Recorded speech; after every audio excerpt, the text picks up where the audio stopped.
TPS 24, RT 28 sampai RT 52, RW 05 Kelurahan Ogan Baru, Kecamatan Kertapati, Palembang merupakan salah satu TPS yang menggelar pemungutan suara lanjutan. PSL di TPS ini karena surat suara legislatif Dapil 1 DPRD Sumsel tertukar dengan Dapil 2. Ada 253 daftar pemilih tetap di TPS ini dan warganya tetap antusias melakukan pencoblosan kembali. Berarti hari ini provinsi? Hari ini cuma provinsi. Berapa banyak Pak mata pilih sini Pak? 253. Ini sudah hampir setengah nggak ini Pak? Sudah warga datang Pak? Sudah hampir. Sudah hampir setengah gitu Pak ya? Pak mulai jam berapa tadi Pak? Jam 7. Sementara itu, di Kecamatan Gandus, meski hujan juga tidak menyurutkan warga untuk menyalurkan hak pilihnya pada pemungutan suara lanjutan.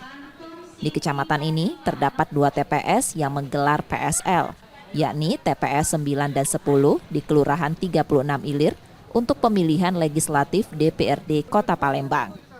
Di kedua TPS tersebut terdapat 517 pemilih tercantum dalam DPT.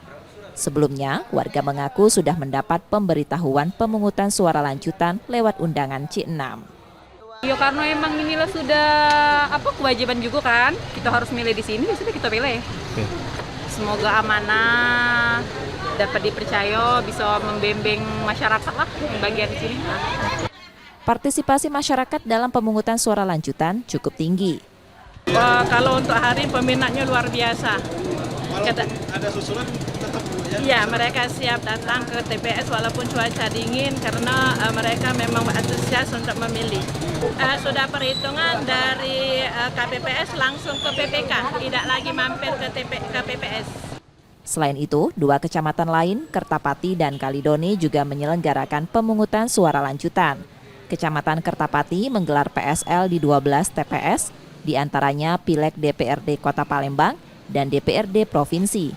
Sedangkan Kecamatan Kalidoni melaksanakan PSL di 6 TPS untuk DPRD Provinsi Sumatera Selatan.